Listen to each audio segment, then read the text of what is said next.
Shri Dikshit, Shri Madhav Bhandari, Excellency the Council of Israel, Zamir, and respected citizens of the city of Bombay, not only in this hall but those outside who are listening to this and hearing about this function through the television. I'm sure that after Israel wins the war, we will have a meeting in Shivaji Park.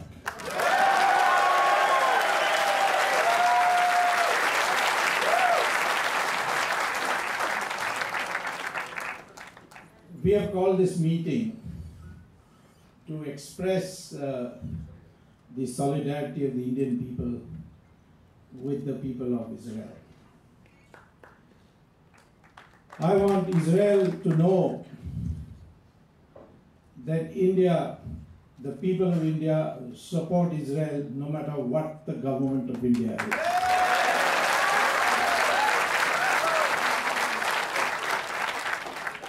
And by Indian people, I mean all patriotic Indians, whether they are Hindus, Muslims, Christians, Jews, Parsis, all Indians who have a sense of patriotism. Some think that this battle that is going on is between Muslims and Jews. That is what the terrorists want it to appear. I reject this because the patriotic Muslims of India are not part of the international community of Muslims.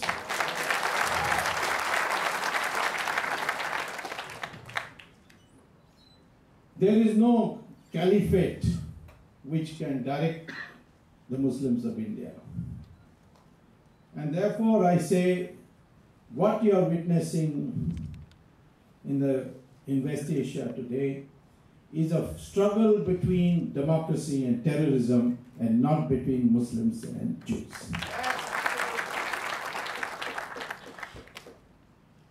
Now,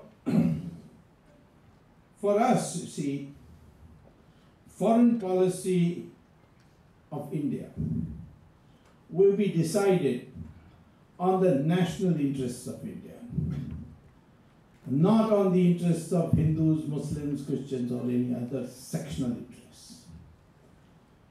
And I've taken this position consistently when I argued that India should have good relations with Sri Lanka, although some of the secessionist parties in Tamil Nadu have been saying there is a Tamil problem and therefore they have a special responsibility to voice the troubles of the Tamil people, Tamil language speaking people of Sri Lanka.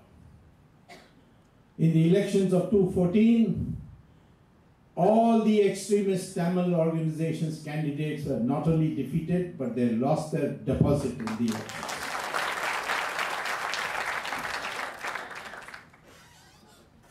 So therefore, we have to look at what is our national interests. And our national interests, I can tell you and I'll elaborate it, is to be supportive to Israel. Even when we disagree with Israel, because we are friends of Israel, we'll tell them privately, but publicly we shall support Israel whenever we can. Some people are disappointed that our government did not vote with Israel in the last resolution that came in the Human Rights Council. Not to worry, it won't happen the next time. Israel has also understood what special circumstances this was done, and they have not taken it as an unfriendly act on our part. And it's anyway Human Rights Council. Human Rights Council has no teeth unless it's backed by the UN Security Council. So whatever resolution is passed and sent to Israel, they should put it in the waste paper basket. Some people say, why is Israel using so much force for a few rockets from the Hamas side? War is not fought on proportionality. War is fought on the principle of deterrence. If your enemy attacks you, then you should retaliate in such a way that the enemy never again thinks of attacking you again. That's it. So that is what Israel is doing today. India must support Israel, in my opinion, for 6 clear reasons. One is we have no clash of interests with Israel. There is no issue on which we have a dispute with them. We have good relations with China, but we have disputes with them. We even have disputes with Bangladesh or Nepal. But with Israel, we have absolutely no disputes.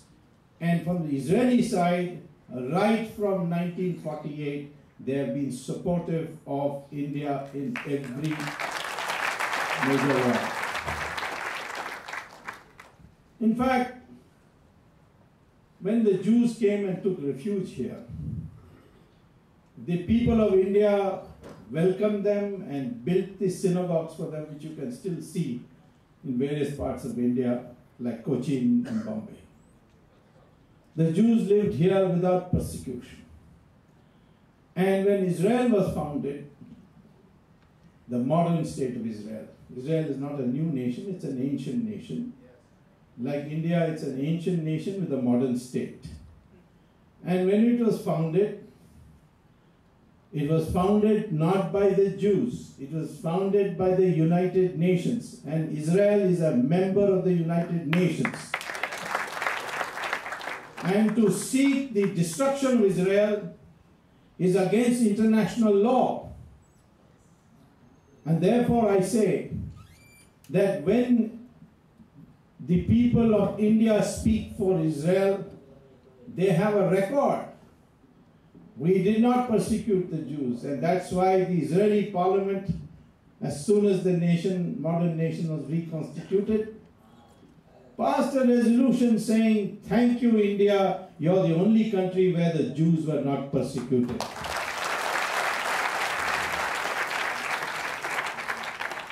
So the first reason why we should be friendly with Israel is that we have no clash of interests. We have much to gain by being together. The second reason is that Israel is a democracy, and so we are. But the whole area in where Israel is surrounded by countries which are not democracies. In a vast area, territorial area, Israel is the only democracy. And democracies must be friends of democracies. And I would want to say, furthermore, those who want to liquidate Israel are not only not democracies or not democratic minded, but they also happen to be terrorists and jihadi attackers. So, this is a problem that we also face in Kashmir.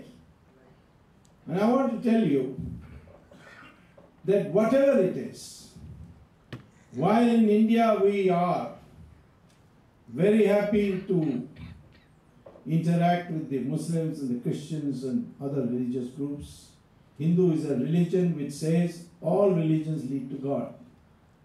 And therefore we respect all religions because they all lead to God. But I want to say this, that if you were to see the countries which are majority or almost all population are Muslims, they do not practice what they demand when they are minorities. For instance, in Saudi Arabia, there are so many Hindu workers there. Almost a few millions.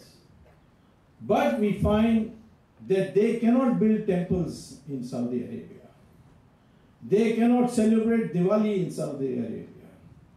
They cannot even hold Satyanarayan Puja inside their house. It's against Saudi Arabian law. They cannot even take a picture of Ramchandraji in their pocket when they go to work. And severe punishment follows. Do we in our country say to the minorities of Muslims here, you can't build masjids, you can't celebrate Eid? And here they want it. But in their own country, when they are in majority, they do not permit it. Even in our own country. In Kashmir, look at the plight of the Hindus there, the Hindu minority. The Kashmiri Pandits have been driven out of Kashmir. In Kerala, in Malappuram, you have to see the plight of the Hindus there, where the Muslims are in majority. I don't blame the Muslims, their mind is clear. I blame the Hindus because they are confused people. We are like Arjuna sitting in the middle of the battle wondering whether I should kill or not kill. And why have we come to battle? Krishna had to explain to him. But in the Muslim mind there is no confusion. Therefore I say today, when they say they want to eliminate Israel, wipe out Israel, Hamas has still not recognized Israel. Iran wants to wipe out Israel. What for? It's a country which is incorporated in the modern era by the United Nations and is against international law to speak in this language. But immediately they will say, no, wipe it out. Why should the Muslims of India identify themselves with the Hamas when they are Indians? They have to look at Indian national interests just like the Tamils.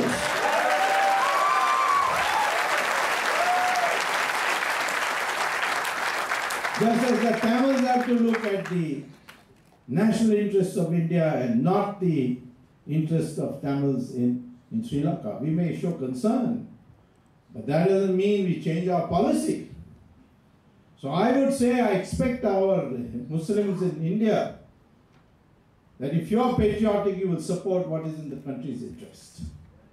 And the country's interest is, as I said, for these three reasons, and there are three more reasons I'll give you, why we must support Israel. The fourth reason is that Israel has supplied us weaponry when we needed it most. In the 1965 war, in the 1971 war, even though we did not have full diplomatic relations with Israel. We did not have ambassadors, we didn't have embassy. But still the Israelis supported us at that time. Israel today supports us with vital information on terrorist attacks on India. And they train our commandos to deal with them. The country which is doing this, they give you technology, electronics. In fact, the Israelis do, when they work on technology, they do a much better job than the Americans. In fact, they take American planes and make it superior. At one stage, the government of India was thinking of buying F-16 from America, F-18 from America. So I said, buy it from Israel. Because they take it and put their own electronics which is superior. But the Americans did not give permission. So we could not. So this community of Israelis, they have demonstrated they have more per capita Nobel Prize winners than any other country in the world. Most of the prominent professors in the European and American universities are Jews. And therefore, for us in this modern era, which is called the era of knowledge, of era of innovation, we need the Israeli support. Israelis have mastered the use of solar energy. Israelis don't have rivers, but if you turn the tap in Israel, the water comes for 24 hours. How? They desalinate seawater. You in Bombay are sitting on the edge of ocean, such a big ocean, the Arabian Sea, but you don't get water.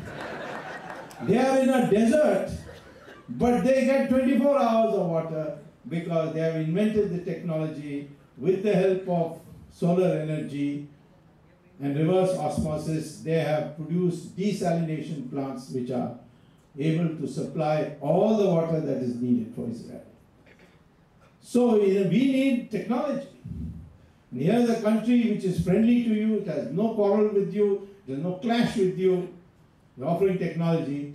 And just because there is an international Islamic community, we can't have good relations with Israel. That is not acceptable.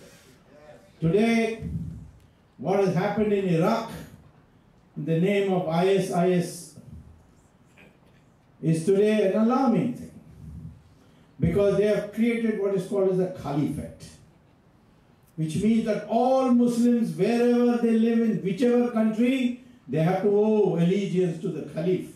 It's called Ibrahim. Now this is a dangerous philosophy.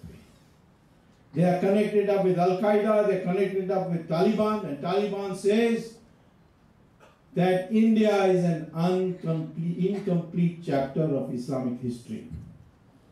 Because wherever else they went and conquered, they have converted the local population into 100% Muslim country population. But in India, after 800 years also, there are 80% is Hindu.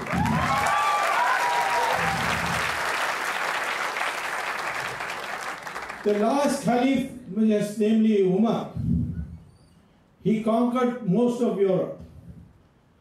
And then he declared, I'm going to India. He came to Sindh. And 3 kingdoms, Hindu kingdoms, of Pratihara of Gujarat, Chalukyas of Maharashtra and Andhra, defeated them, and it was the collapse of the Caliphate. And I want to say that today, if the Caliphate again threatens us, we'll again defeat them the way we did. We are no longer holding back.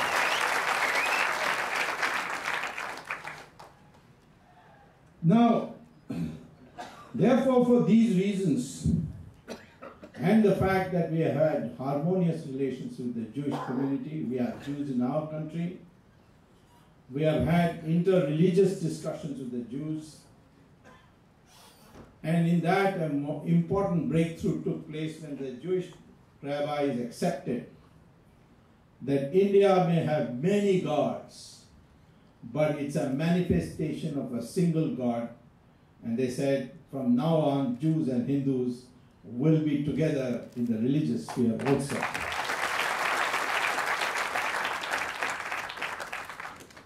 Now today, what we are witnessing is a crude attempt was made for the destruction of Israel. It was the beginning. What started in Iraq led to a similar uprising in Gaza, and subsequently it was to extend, but Israel took preemptive action. And that preemptive action is now, media-wise, could be portrayed in any way, it doesn't matter to us. I can tell the people of Israel, let the media show only one side, it will make no difference to the 80% or 85% of India. Some people say Israel was created by driving the Palestinians out. How is that? The Palestinians themselves came from Saudi Arabia. Then they say Palestinians also need a nation. You need a nation? Jordan is 54% Palestinian.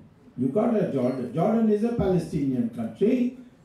You don't need a new country. But Israel was still ready to create a Palestinian authority. and would convert it to a state if they lived in peace. But they have not had a single day of peace since that agreement to create the Palestinian Authority. So I want to say, therefore, that today we as a people will pledge that we will never countenance or allow the destruction of Israel. We will work for bonding and further bonding with India's relations with Israel. I look forward to the possibility very soon, maybe at the early next year, that our Prime Minister will visit Israel and establish a country.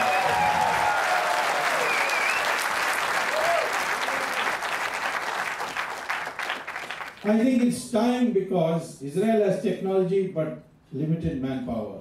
We have limited technology and unlimited manpower.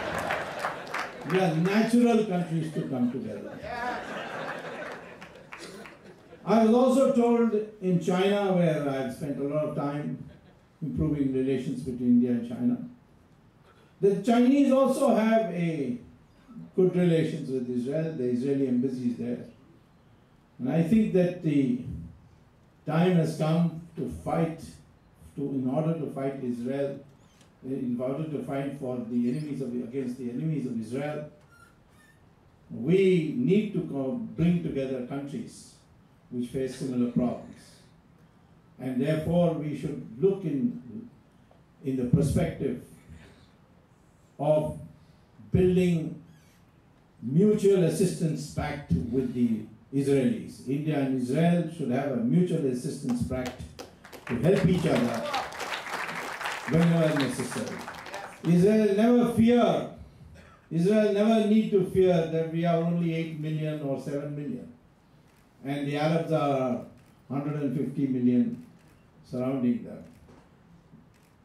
The 1.2 billion Indians are very rich. And those who are not for Israel, they don't matter. Because in our country, the national interests will prevail. We are a democratic country. It's not only the majority is for good relations with Israel, but it is also an overwhelming majority. And this has been a constant situation since the 1940s. India has been supporting, as Indian people have been supporting, right through. We recognized Israel as one of the earliest countries in 1950. And a consulate was established. But unfortunately, the Soviet influence in India, which was backing terrorist-prone states like Syria, Egypt, Iraq, and Libya, the Soviet influence in India put a brake on our relations with Israel. When the Chandrasekhar government came, in which I was a minister, we took the necessary steps, and I must say Mr. Narasimha Rao, as the successor Prime Minister, in which government also had a ministerial rank position, was the first government to invite the Israeli ambassador to India and establish full diplomatic relations. And since then the relation has grown and grown, and this will continue. And today, through here, through the microphone and through you, I say to the people of Israel, fight on to protect yourself. We are with you. Thank you.